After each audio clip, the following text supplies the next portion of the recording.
SSC GD वाले बच्चों के लिए यहाँ पर बहुत ही बड़ी खुशखबरी निकल के आ चुकी है, बहुत ही बड़ी गुड न्यूज़ जो कि इस वीडियो में हम बताने वाले हैं। और सिर्फ एक गुड न्यूज़ नहीं, दो गुड न्यूज़ निकल के आया है एसएससी जीडी वाले बच्चों के लिए। आप यहाँ पर देखिएगा कि एसएससी का वेबसाइट अब एक्टिव हो गया है, ठीक है। अब वो अदर वैकेंसीज़ पर भी ध्यान देने लगा है, मतलब एसएससी जीडी का भी यहाँ पर जो है एग्जाम डेट निकाला जाएगा, कब निकाला जाएगा इस वीडियो में हम बताएंगे। लेकिन उससे पहले जो पहला गुड न्यूज़ है वो आपके साथ यहाँ पर शेयर कर ले। एसएससी जीडी में जो इस बार आप वैकेंसी देख रहे हैं 25,000, कितना आपका 25,000 वैकेंसी है। बोला गया है कि एसएससी जीडी में जो है लगभग यहाँ पर 50,000 सीट अभी भी खाली है। कितना? 50,000 सीट अभी भी खाली है। मतलब आपका जो 25,000 वैकेंसी, इसमें कम से कम मिनिमम अभी 10,000 ऐड होगा। कितना? 10,000।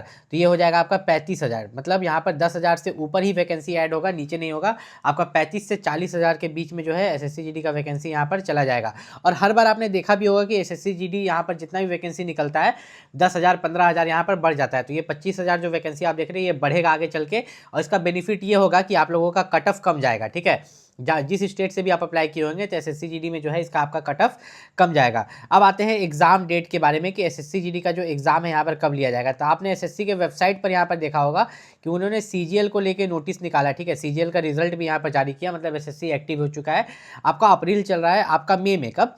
मई में एसएससी जीडी का एग्जाम ले लिया जाएगा। और लेट होने का कारण ये था कि पहले एग्जाम कराने वाली एक ही एजेंसी थी, ईडीक्यूटी, जिसको रखा गया है। लेकिन साथ ही साथ अब टीसीएस को भी रखा जाएगा और 2-3 एजेंसी और, मतलब 5 से 6 एजेंसी मिल के जो है एसएससी जीडी का एग्जाम कराएगी, ठीक है। एसएससी जीडी का एग्जाम कराएगी जो कि आपका यहाँ पर मई में करा लिया जाएगा, नेक्स्ट मंथ। ज़्यादा यहाँ पर देर नहीं लगाया जाएगा। तो इसके लिए आपको यहाँ पर तैयार रहना है, जो कि आपका मई में एग्जाम होगा।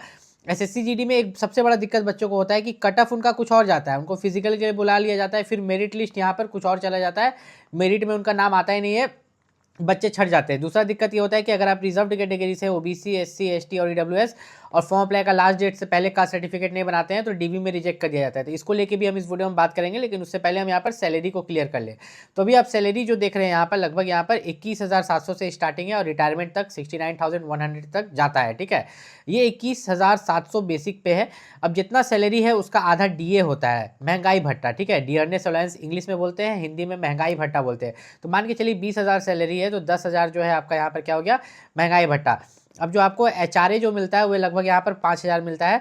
हार्ड ड्यूटी अलाउंस जो होता है वो आप यहाँ पर जोड़ के चलिए तो लगभग यहाँ पर 10,000 ये हो जाता है।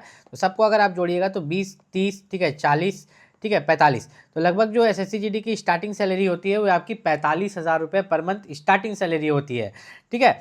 लेकिन ये सैलरी अगर आप देखें तो ये आपका 7वां वेतन के अकॉर्डिंग है, ठीक है, 7th पे कमीशन के हिसाब से है। अगर 8वां वेतन के हिसाब से दिया जाएगा तो ये और बढ़ जाएगा, इसमें 15,000, ठीक है, 15,000 आपका और बढ़ जाएगा, 20,000 सैलरी। मतलब जहाँ 45 मिल रहा है वहाँ आप देखिएगा कि आपको लगभग 60,000 मिल रहा है एसएससी जीडी में। कितना? 60,000, जो कि बहुत ही अच्छी बात है यहाँ पर।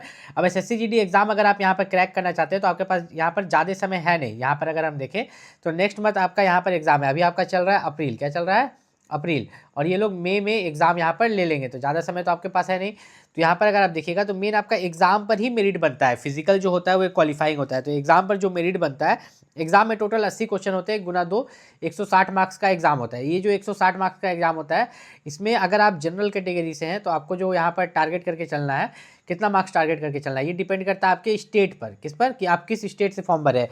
अगर आप यूपी से हैं, ठीक है, यूपी, बिहार, झारखंड, ठीक है, मध्य प्रदेश तो इन सब से अगर आप बिलोंग करते हैं तो आपको लगभग, आप किसी भी कैटेगरी से हैं तो 120 प्लस यहाँ पर टारगेट करके चलना है। लेकिन कहीं कहीं आप देखिएगा असम में, कर्नाटक में 90 के आसपास भी यहाँ पर कट ऑफ चला जाता है एसएससी जीडी का। तो एसएससी जीडी में एक सबसे बड़ा दिक्कत क्या होता है ना, कि मैंने एक बार झारखंड का देखा था कि जनरल कैटेगरी का बच्चा का जो कट ऑफ गया था 102 नंबर, कितना, 102, और उसे बुला लिया गया था फिजिकल के लिए, किसके लिए, फिजिकल के लिए। और फिर वो बाद में बढ़ गया, वो कितना हो गया आपका, लगभग 125 के आसपास चला गया मेरिट जिस पर बना। ये क्यों होता है? देखिए ये इसलिए होता है ना क्योंकि स्टेट वाइज भी वैकेंसी रहती है एसएससी जीडी में, ठीक। तो आपके स्टेट में जितना ही वैकेंसी, मान के चलिए 2,000 वैकेंसी, 2,000 बच्चा को ना लेगा तो उसको छांटने के लिए कट ऑफ को बढ़ा देता है, फिजिकल के बाद भी जो है कट ऑफ को बढ़ा देता है, जो कि बहुत खराब बात है यहाँ पर, ठीक है। तो आपको जितना भी आपका कट ऑफ गया उससे 5-10 मार्क्स तो ज़्यादा टारगेट करके यहाँ पर चलना ही चलना है। और दूसरा आता है रिजर्व कैटेगरी से, जो आप हमारे रोजगार विद अंकित वाले सर हैं, उन्होंने एक चीज़ बोला था कि कोई बच्चा था वेस्ट बंगाल का जो यहाँ पर ओबीसी कैटेगरी से था। अब इसमें ओबीसी, एससी, एसटी, ईडब्ल्यूएस सबको ही मान सकते हैं। तो बोला गया था कि फॉर्म अप्लाई का लास्ट डेट से पहले आपका कास्ट सर्टिफिकेट बना होना चाहिए, लेकिन उसका फॉर्म अप्लाई का लास्ट डेट से पहले कास्ट सर्टिफिकेट नहीं बना हुआ था। तो अब हुआ क्या उसके साथ कि जब वो डॉक्यूमेंट वेरिफिकेशन के लिए गया तो उसे पता चला कि उसे जनरल में डाल दिया गया है, क्योंकि उसका जो डॉक्यूमेंट है ओबीसी का फॉर्म अप्लाई का लास्ट डेट के बाद का बना हुआ था। अब इस कारण से क्या हुआ कि ओबीसी का जो भी कट ऑफ रहा हो, मान के चलिए कि 125 रहा हो, तो जनरल का तो 130 के आसपास होगा। तो वे यहाँ पर जो है वो बच्चा तो मार्क्स लाया था 126 मान के चलिए, तो ये ओबीसी के हिसाब से मार्क्स लाया था, तो जनरल के हिसाब से तो वे यहाँ पर डिस्क्वालीफाई हो गया, तो किसी भी तरह वे रिजेक्ट हो गया।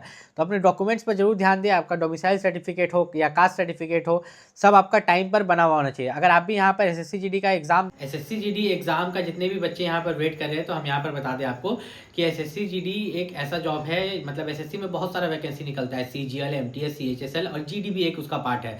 तो SSC-GD ही एक ऐसा जॉब है जिसमें सबसे कम कटअप जाता है। ठीक है, आपको लगता है कि बहुत ज़्यादा कटअप जाता है, नहीं जाता है। बाकी और सब एग्जाम में देखिएगा तो बहुत ज़्यादा कटअप जाता है, और SSC-GD में जो एग्जाम का क्वेश्चन का लेवल होता है वो बहुत हल्का होता है। तो अगर आप भी इस बार SSC-GD का एग्जाम देने वाले हैं तो यहाँ पर खूब मेहनत कीजिए ताकि आपका एग्जाम निकल जाए, क्योंकि जितना साल बढ़ते जाएगा, 2026 चल रहा है, आप 2027 में फिर जाइएगा तो एग्जाम का लेवल टफ होते चला जाएगा। अगर आप यहाँ पे SSC-GD की तैयारी कर रहे हैं, एग्जाम देने वाले हैं, उससे रिलेटेड कोई भी दिक्कत है आप नीचे कमेंट करके पूछ सकते हो।